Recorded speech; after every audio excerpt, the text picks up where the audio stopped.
We have with us Jill Anderson. She is our colleague and friend. Trenton and I are part of the NP Dodge family of companies. And Jill is the president of NP Dodge's residential division, which is the famous yard sign company.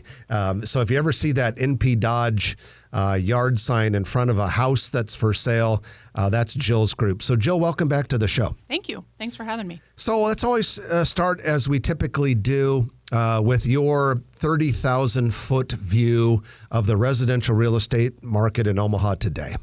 It's funny you asked that. So going back, the Forbes article, obviously we're talking, is terrific. In my mind, I start to worry, how are we going to find housing? So the last time I was here, I talked about our inventory shortage. We haven't, dug out of that necessarily. From about a year ago, though, our new construction is I don't want to say catching up, but it's doing better. A healthy market is 6 months of supply. So if it goes beyond that, 6 month, it's a buyer's market. Below that, it's a seller's market. In our new construction, we're just teetering a little over 6 months. So we want to say buyer's market and new construction. But for existing houses, we're still low. We're just over a month of supply. The tornadoes last week didn't help either. No. And our heart goes out to anyone affected by those. But no, now those folks have to find a place to live temporarily and then look for permanent housing, and we're already at a shortage. And the contractors are already extremely busy. You bet. Yeah, because if I understand correctly, about 200 houses were either destroyed or damaged to the point where you can't quite live in them right now. Right. That hurts. That hurts a lot. Absolutely. Jill, how are prices these days? How are offering prices, sales prices, and what's changed there? We're still seeing increased prices. Now, in the heart of the pandemic, we were starting to see some prices, up by 10 to 15%, which is unknown in our market.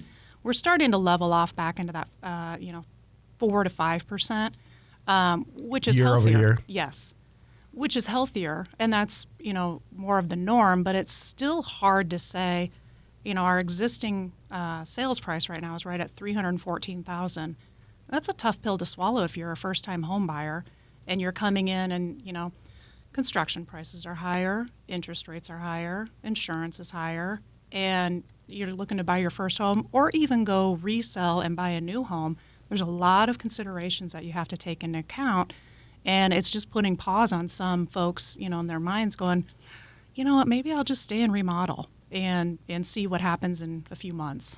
What I've heard and read is that older, say, empty nesters that are in these big houses, they don't need bigger houses, but if they downsize, they're basically spending about the same amount of money or more to downsize, and so they just stay with a bunch of empty rooms, and their kids and grandkids don't visit as much as they could. Yeah, no, you're exactly right, and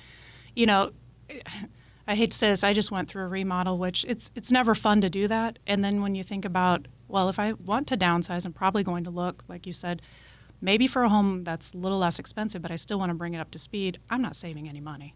So that's what's going through people's minds, too. Well, and I know of a lot of people, at our age, the age Trenton and I are, the kids have moved out, and they are looking to downsize the amount of square footage, but they want more features.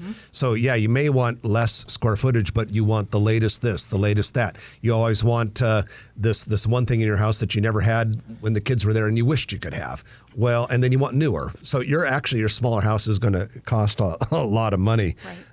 Jill, what about competition for houses? A couple of years ago, we were hearing the stories of people practically clubbing each over the head trying to get the house that they wanted to buy. What's the situation there these days? We're still seeing multiple offer situations in that price range. I'm going to say, right, that 300 to 400 price range. And of course, it's all going to be dependent on condition of the house, location. But if it's priced right and ready to sell, we're seeing multiple offers. Where they're sitting a little bit longer is that higher end price range. And again, I want to go back to putting it into reality. Last year at this time, our average days on the market was right around 11 for that price, the price range that we're seeing multiple offers. It's moved up closer to 26 days on market, which is still fantastic. Why is that? We're a little more inventory online, causing them to sit a tiny bit longer, which is, I mean, it's good, but we're still churning through that inventory so quickly that, I don't want to say we're going to be out of it, but it's a great time for sellers. And also sellers, though, have to be reasonable as well. You bet. Some of that longer time on the market might be because they want to get a few more dollars, which I don't blame them, but at the same time, you want to strike while the iron's hot. Yeah, you bet. Yeah, it's never been a, known factor to say, well, the longer I sit on the market, the more I'm going to get for my house, because buyers are going to start to wonder, what's wrong with it? Are they really willing to sell and negotiate? Does it need that much work? Yeah. So price it right and have it in good condition, and you'll likely have a very quick sale. Jill, a year ago when we were talking with you, the higher interest rates were a much newer phenomenon. And now they've been what we consider to be high for a while. Mm-hmm. And fortunately, the rate increases have stalled out. Have you seen anything in the market that leads you to believe that people have conditioned themselves to these new interest rates? Or I hate that word new normal, but are they the new normal? Yeah, for buyers who've never bought, this is they know nothing different. For ones who are like, well, wait a minute, I locked in at a lower rate, now I'm going to sell. I like to phrase it as a switching cost because, you're not going to get that same rate, but you're moving that equity over into a new home. And once you're there, possibly you can go refi down the road if and when rates go down. But we're definitely seeing, people move for the same reasons: death, divorce, upsizing, downsizing, relocation. Those people have no choice, really, and understand it as well. It's the ones who are sitting in the houses like, I really hate my house, but I'm in at such a good rate, I don't want to move. Right. Then you have to think, well, does it long-term make sense to switch my costs into that new house? Mm-hmm. I remember decades ago when there were adjustable rate mortgages because the rates were a lot higher than they are now. Are we seeing some people switch to adjustable rate mortgages, or are we just not there? No, they exist, absolutely. Some of the home builders are actually offering those as incentives to get people in. I don't know that it's as prominent, and that's probably, lenders can tell you we've got this program and that program to help people out and get them moved. But they're absolutely part of the game. Well, we have Jill Anderson with us. She is the president of NP Dodge Residential. And Jill, we want to talk to you about the National Association of Realtors. This has been in the news quite a bit. Lawsuit over commissions eventually led to a settlement. And it has a lot of people who are either home buyers, home sellers, or just curious onlookers wondering, what on earth is going to happen to the residential real estate market? Sure. And maybe I'll give a high-level overview of what got us here. Right. So March 15th, NAR agreed to a settlement of $418 million, and that was really in the wake of a lawsuit that started last year, well, years before, but ended last year in October with home sellers in Missouri. And basically they were saying, hey, you know what, we paid too much in commissions. We didn't know that we were also paying the buyer's agent commission with in our sale. So after that closing of that lawsuit, there were immediately copycat lawsuits that stemmed across the United States and included the National Association of Realtors and several other brokerages. So originally we thought, hey, we're just going to fight this and keep appealing. And then as it came down to look at all the money that's going to be spent in attorney fees, and this could go on forever, NAR did decide they were going to settle. So it's still a proposed settlement. They did get preliminary approval on April 23rd, looking like it's going to go into effect. And with that payout, they also agreed to a couple of major changes that will happen in the residential real estate realm regarding commissions. The main ones are, and we'll always say it, commission is fully negotiable. When you're sitting down as either a buyer agent or a seller agent, it's negotiable. That hasn't changed. But whether the seller does agree to wrap the buyer agent commission in with theirs, at the beginning, I should say, that's no longer going to be posted in the multiple listing service. that's where we go now as agents to say, hey, what's the payout going to be? And then agents always have had that opportunity to go talk to their buyer then and say, my worth is X, will you pay the difference? So now we're also going to have buyer agreements that need to be signed before before a buyer goes out with an agent to look at houses. Main thing there is, I might say, you know what, guys, let's go look at a couple houses. We'll sign this agreement for a 2-day trial, and I'm going to see if I like you, and you're going to see if you like me. But when we really start working together, I'm going to dedicate all my time to you. I'm asking you, you're not going to work with any other agent. And at the end, if a compensation isn't offered up front by the seller and I can't get it negotiated into the offer, are you willing to pay me before closing?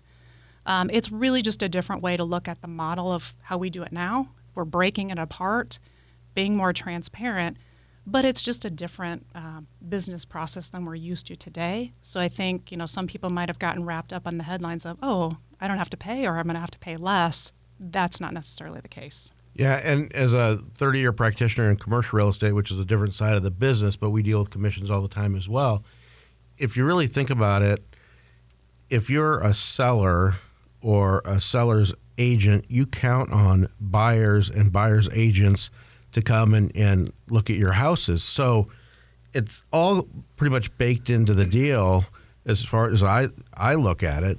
And really, everybody's in it together. There's clear division of who represents who. And if the commission, if it gets split from the listing agent to the buyer's agent, that's part of the deal. But to we'll see how this plays out. But it's I think you explained it very well. But it adds a lot of work and it adds a lot of confusion, especially at the beginning of this process. And my concern is that it was much to do about nothing, that trial attorneys and class action attorneys saw an opportunity to rile things up. And so let's see how it plays out. Right. And we were kind of talking during the break, main concerns of people that it will affect are people with, first-time home buyers, maybe a little less income at the beginning, and they're struggling already for a down payment and to get their closing costs, and now they may have to pay a commission on top of that out of pocket. And then veterans. Currently, the way loans are scheduled for VA loans, they can't pay commissions. So if the seller isn't willing to let them roll that into the price of the home, they may not be able to get that home. They might have to look at homes only offering a commission. So there's a lot of things still at play here. I think that any buyer or seller who thinks this litigation and the new way of doing things is going to save them money, I don't think that's going to happen. I think it's going to be worked out in the wash, and we're pretty much going to be status quo as far as the deals that are made. I would definitely like to agree with that. We'll see. It's a new landscape for us, but that is our hope too. As is always case, the only people who win in class action lawsuits are the plaintiff's attorneys. Jill, before we let you go, looking in your crystal ball, next 6 months to 12 months, Omaha residential real estate market, what's coming down the pike? It's going to remain strong. And as I kept alluding to earlier, it's a price war and a beauty contest. You got to have the house priced right, looking great. But there's no reason to be afraid of the interest rates. They are what they are. They're not going down. They might notch up a tiny bit, but it's still a great time to buy. It's still a great time to sell. And don't let fear lock you into no mode of movement. You got to be making decisions and working with an educated professional. All right. If you are thinking about listing a house or need representation to buy one, just get a hold of NP Dodge, and one of Jill's outstanding agents will take very, very good care of you, as they have been since 1855, 169 years ago. Jill Anderson, thanks for joining us. Thank you very much. Jill Anderson, president of NP Dodge Residential Division. If you like this video, be sure to hit those like and subscribe buttons. And remember, Grow Omaha is not just media. This is a mission. We are trying to build up Omaha and make it an even better place. We can only do that with your help. Share this video with your friends, neighbors, and family.